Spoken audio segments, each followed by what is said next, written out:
Hi, I am Jacqueline Nichols, and I'm the founder and creator of Discover Love Academy.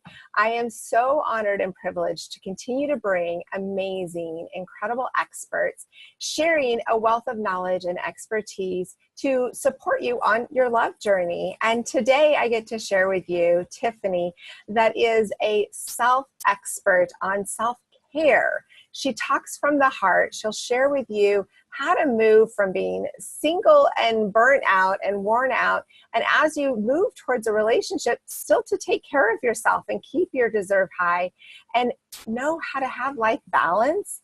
So Tiffany, I am excited because I want you to share really what it is that's going to transform our incredible members to make changes in their lives in support of their love journey, but also to not lose themselves while they're trying to find love. So Tiffany, can you introduce yourself and what you do and what's inspired you to be such a great self-care advocate?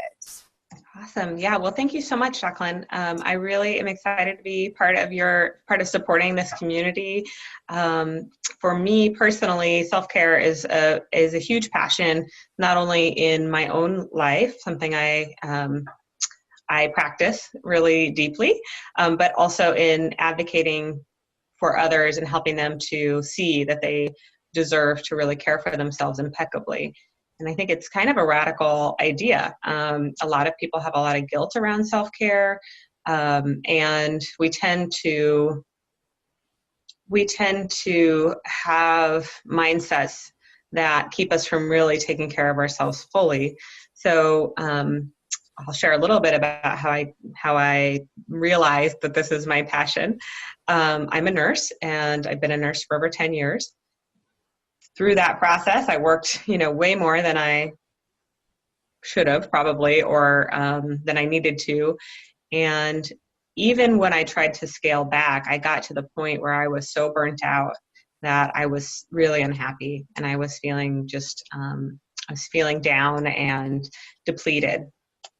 So I actually started selling skincare as a way to try to balance things out, do something different with my time. And what I discovered is that a lot of women wouldn't buy skincare products because they wouldn't take the time. They said, I'm not going to use the products. And it was crazy to me that it wasn't the money investment, it was the time investment in themselves that they didn't feel they could do. So, I actually calculated it. It takes 2 to 3 minutes to do a full routine in the morning, at night. And that includes brushing your teeth, so it's really just a few minutes. And we have 1,440 minutes in a day. So it was blowing my mind that we couldn't take 4 to 6 minutes a day to take care of our skin, which is, something everybody sees, right? And most people have a lot of strong feelings about wanting to have nice skin, but they just couldn't take that. They couldn't devote that time. So from that, I realized that actually my passion was really self-care and showing women that, they deserve that time. And I actually personally, to get out of the burnout place, had to invest a tremendous amount of time taking care of myself. And at first I didn't feel like it would ever be enough. I felt like, I could just do this all day and I would never feel repleted. But what I learned is that actually you can have balance. There is a limit to how much self-care I need, and that it's healthy. I had to do a lot of mind shifts around that it's okay to take that time and invest that time in myself. And then I'm actually able to go out and be more, I'm able to still be productive. I'm able to have better relationships. I'm able to feel more satisfaction with my life, even though I took that time to take care of myself, or especially because I took that time to take care of myself.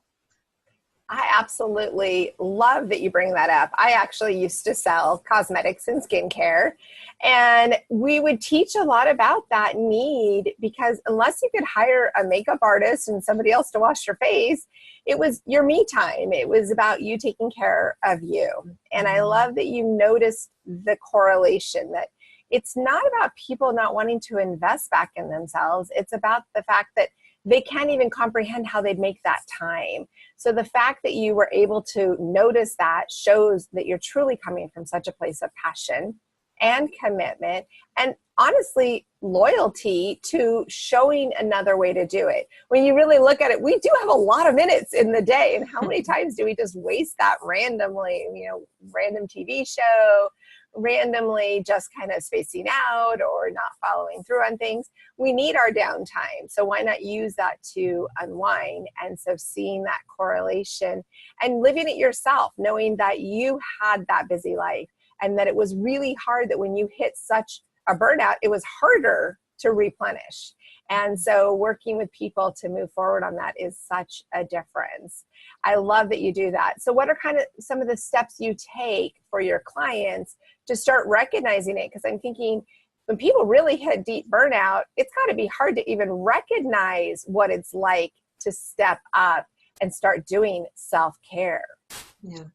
Yeah. So we do several activities. We actually evaluate how much time each individual is spending doing self-care. So, we do an exercise where I literally have my clients write out when, how many hours, or in an average day or an average week, how many hours are you spending on your house? Like, how much are you cleaning your house? How many hours are you spending working? How many hours are you spending taking care of your family? How many hours are you spending taking care of your pets, right? How many hours are you spending random, wasting TV time, right? And then how many hours are you spending taking care of yourself? Just dedicated self-care. So I'm not talking about taking a shower. I mean, a luxurious bath, that's one thing. But, I'm not talking about shoving food in your mouth as you're on your way to a meeting, that sort of thing. I'm talking about actually dedicated just to taking care of you. And it's amazing. To look at the number of hours now for me, before it was barely any. Maybe in a week I would go to, I would go to acupuncture, and that was really good for me, but that was it. That was my self-care for the week. Or I would go for a walk, maybe a couple times. Some people are better about exercise, but I just wasn't. Now it's, I invest an hour in myself every morning. I invest, I go to acupuncture every week still, but I also I walk every day. I spend time, I have very dedicated time. So one of the things you were talking about, with all the time that we have, actually being super intentional with our time and scheduling time for ourselves. So we look at that. And then we also look at what are the self-care activities. So, there's a wide variety of self-care. Self-care is really, people think self-care, massage, right? Or, bubble bath. But it's actually all of the things we do. So it's, what am I putting into my body? Am I nourishing my body? What am I getting activity that feels good to me? And even for some people who exercise, their exercise might be so extreme, it might not actually feel good. So maybe they need time, they need time just dancing around the house, or they need time that isn't training for a marathon or something, We look at, physically, emotionally, mentally, spiritually, how are we taking care of ourselves in all of those realms? And relationally, how is our job environment? How's our home environment? So we actually evaluate each category. And in a self-care framework, because if you think about a car, for example, you have to maintain your car, which some of us do better than we do take care of ourselves, right? And then others of us, more like me, are oh shoot, it's been a while since my last oil change. But you have to take care of the tires, right? They need enough air in them. You have to get the oil changed. You have to get, you have to actually take the garbage out of your car. You have to wash your car, these things, right? But we don't think about that for ourselves. A lot of times it's icing on the cake if we do self-care. But actually, we need to maintain all of the aspects of ourselves. So we really evaluate all those things. Once we do that, then we look at what are the barriers or the mindsets that are creating this kind of dynamic or relationship with ourselves where we don't feel that we can invest that time where we want to. And a lot of it has to do with guilt around self-care. A lot of it has to do with, what our parents taught us. We do work first. Work is more important, or taking care of others is more important than taking care of ourselves.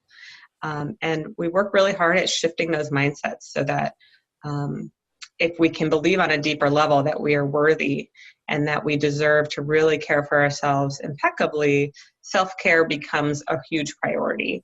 And vibrancy is what follows from that, feeling replenished and vibrant and whole.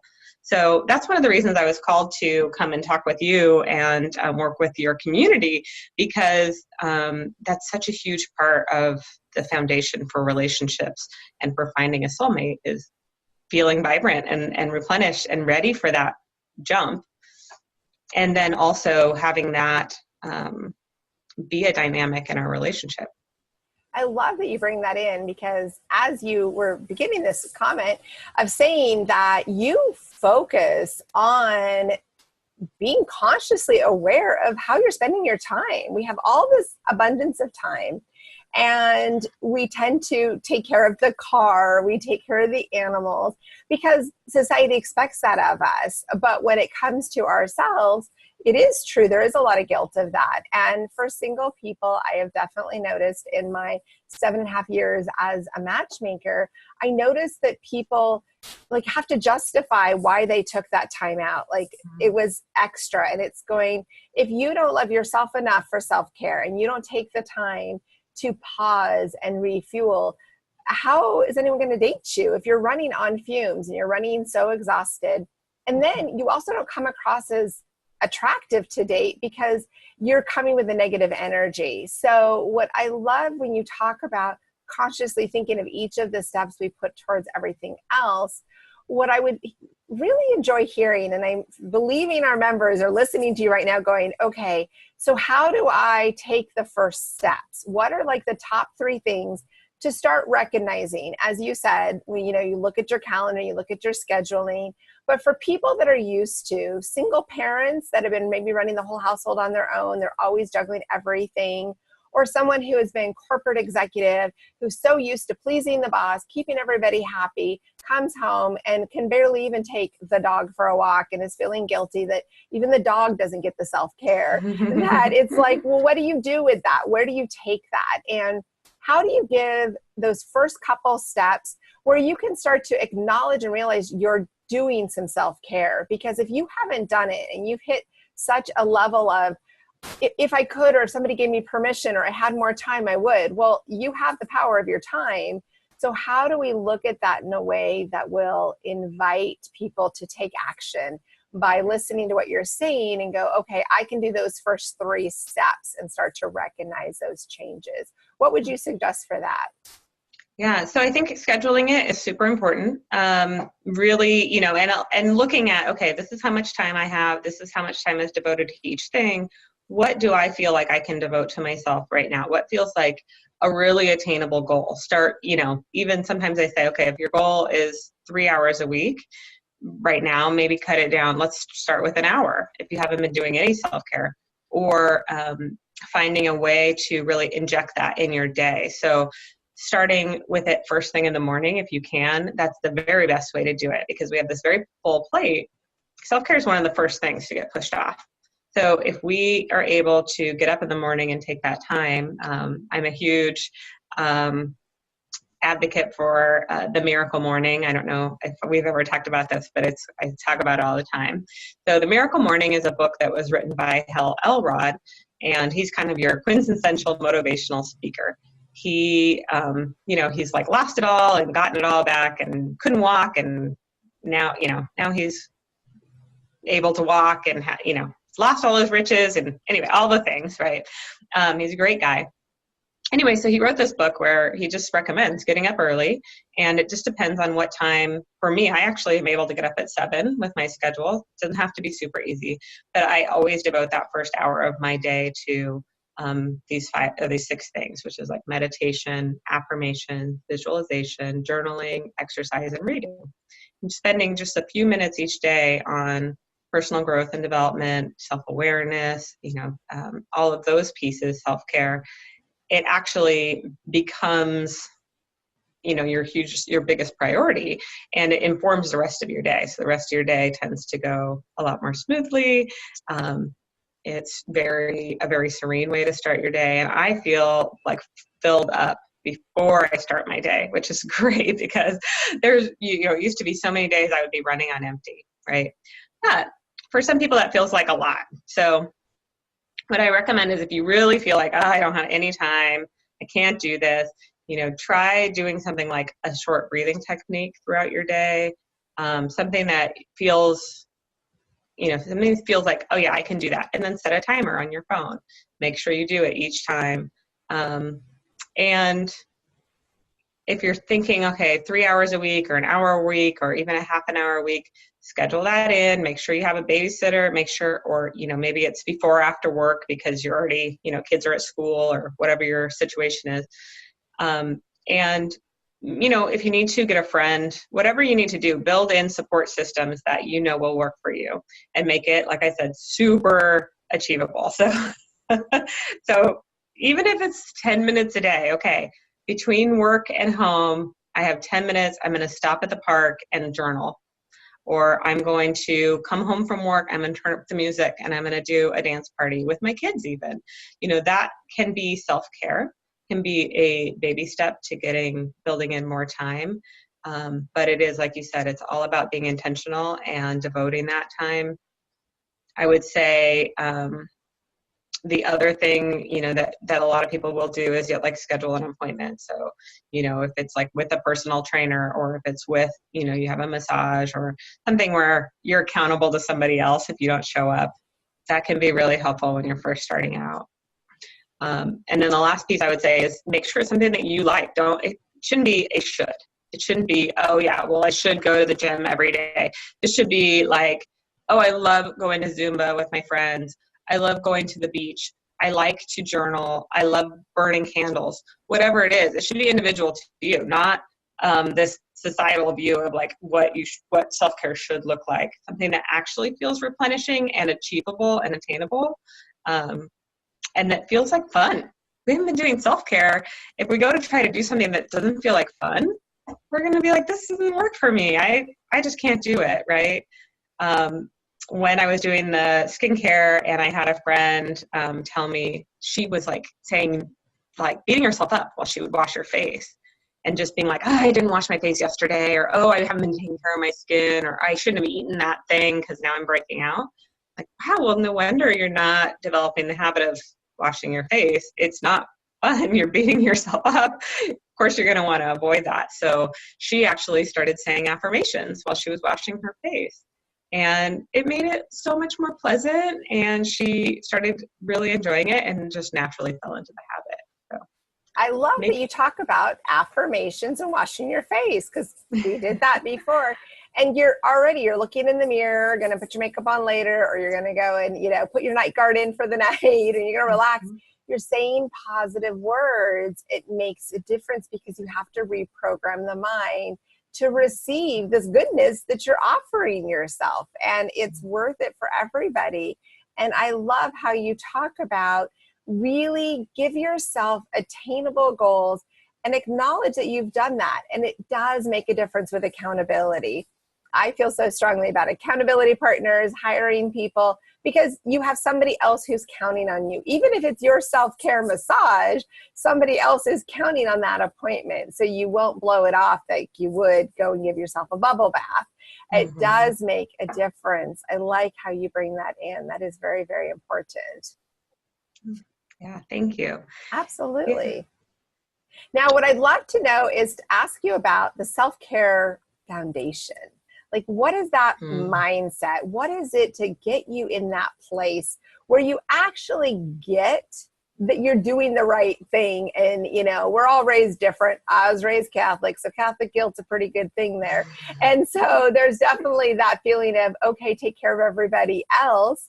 But I did see it in, my own mother passed away too young because she wore herself out. She didn't have the strength to fight when the cancer arrived, and she was exhausted.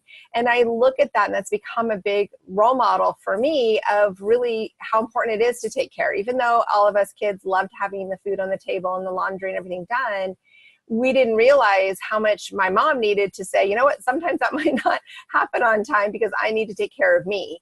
And so the fact that you're teaching this really hits a deep part of my heart, because I believe that people are losing themselves and their families are losing too. So we forget that when we take care of ourselves is not actually being selfish, it's being selfless.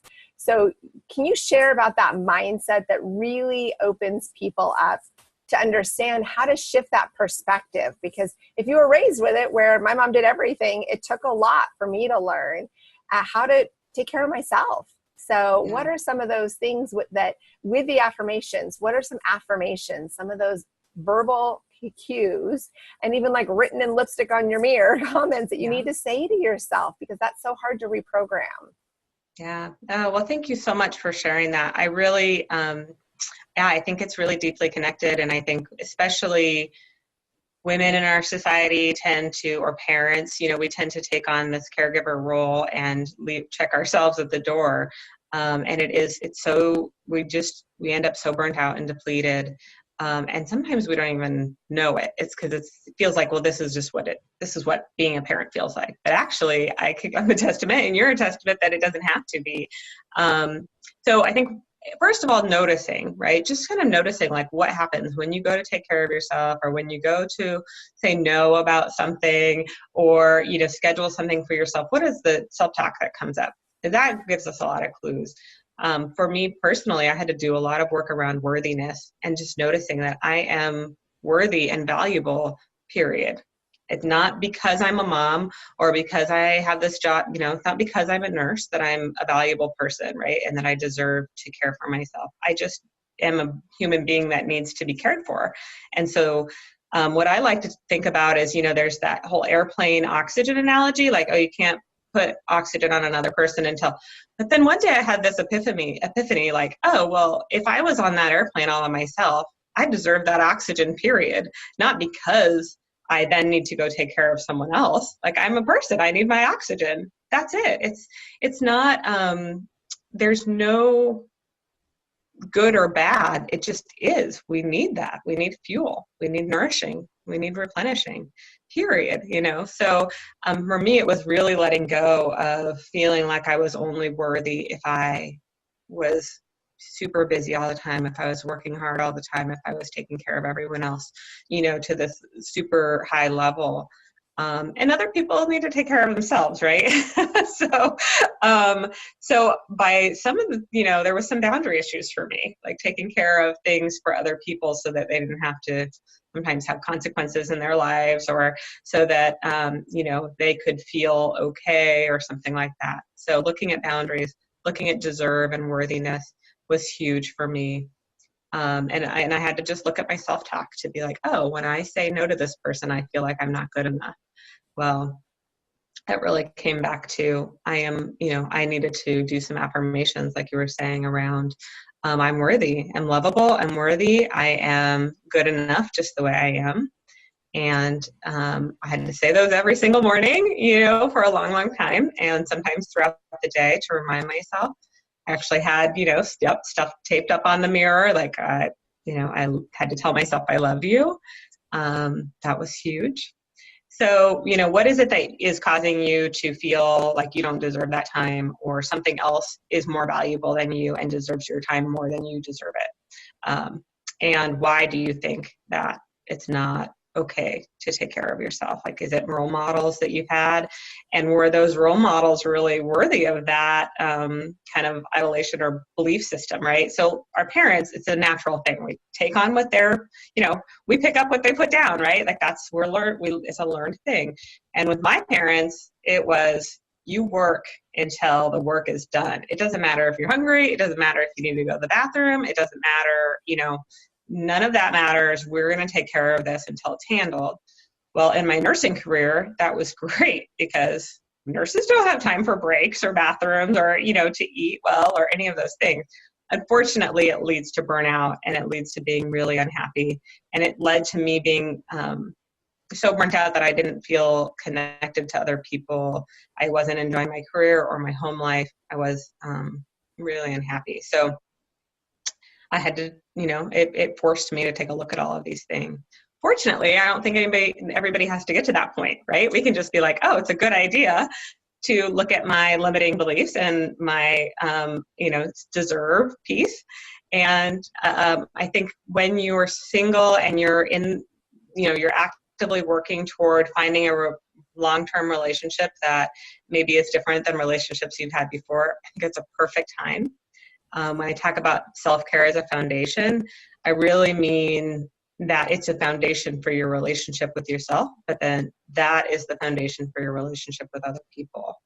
So there was a quote that I wanted to tell everybody here that says, perhaps, and it's by Rudy Franciso, perhaps we should love ourselves so fiercely that when others see us, they know exactly how it should be done. And so I love this idea, because if you're taking really good care of yourself and you go out into the world and you meet someone else and they see, hey, this is a person who, they're, not only are they more attractive because they're well taken care of and they have good energy, but also, as you mentioned before, but also they are going to say, that's going to be a cue to them. Oh, this is a person who deserves to be well taken care of. This is a person who, they're nourishing their body. I want to make sure they get a good meal in too, or, oh, I'm going to make sure, oh, they are intentional with, who they spend their time with. Well, I want to be somebody that they want to spend quality time with. It's kind of, it works. It's this ripple effect, and it's also good modeling for other people in your life. So. Yeah, I love that you bring that in, because that is one of the biggest things I notice when people are finally letting themselves find love, open up to love, is to really realize how they're representing themselves. Because if they were in a previous relationship and they did everything and they never took care of themselves and they always said, no, it's okay, I'm fine, I can do this, I'll take care of that, they roll right into that with the next one. So getting time to learn self-care in the way that you've spoken today is so powerful for our incredible members, because I want to give people permission to find what it is that they want to truly represent, because you teach people how to treat you. So if you take care of you, you're going to teach them and they're going to respond. Just like you said, if they're seeing that you're someone who cares what they eat, you care about exercising, if you're an active person, they're going to go, hey, you want to go for a hike? Instead of just saying, do you want to just sit and have a drink? They're going to ask to do more things because they see you are doing more things. And they know that you're going to bring something to the relationship.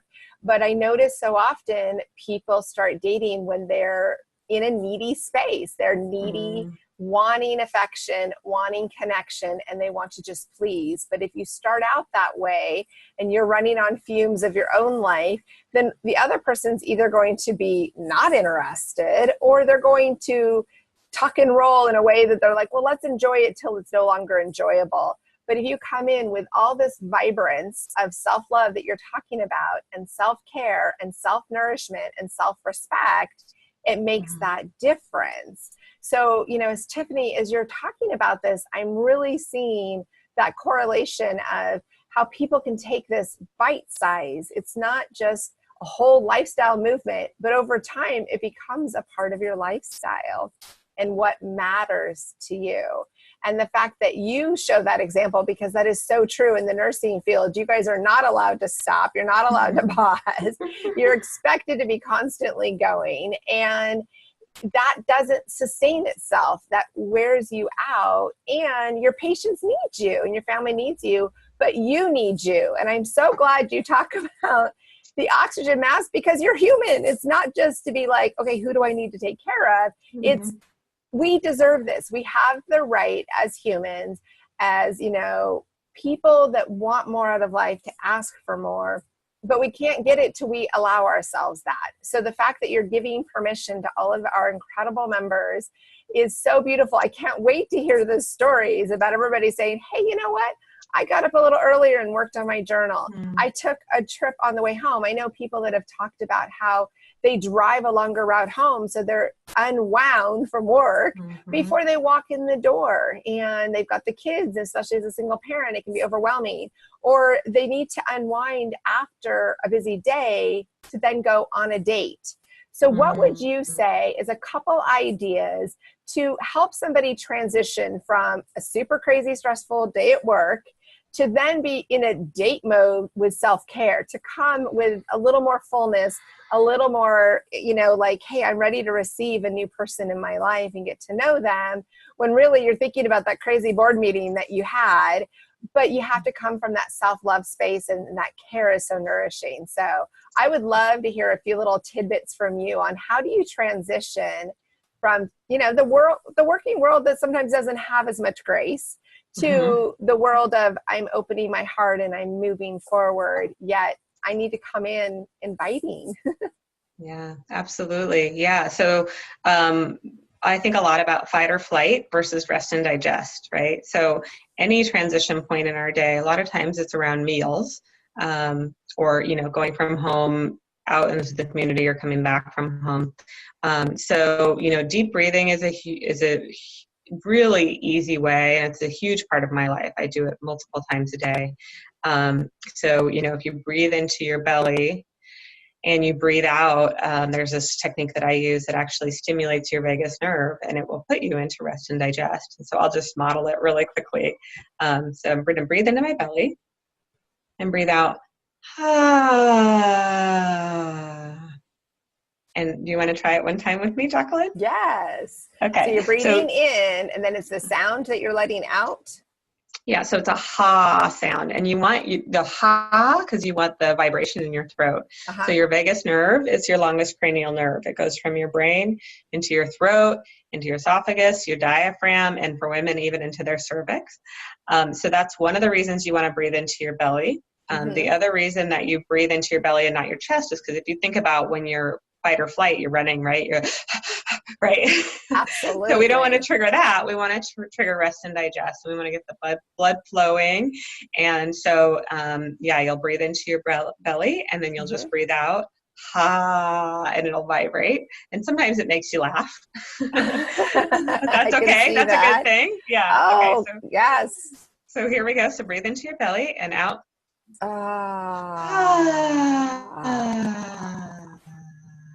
Yeah.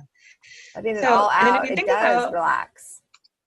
Yeah, and I try to do that like 3 times or so, and different people feel differently. Like my hands actually tingle after I do it a couple of times, and that's actually feel-good hormones. It's oxytocin that your body's releasing when you stimulate your vagus nerve.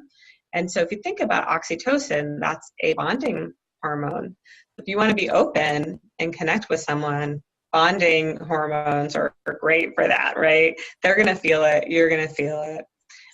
So, you can just do a quick breathing. If that one, if you're in public, sometimes doing a loud, like, ha, might feel a little weird. So maybe just spending a few minutes breathing into your stomach, your belly, and allowing yourself to get centered.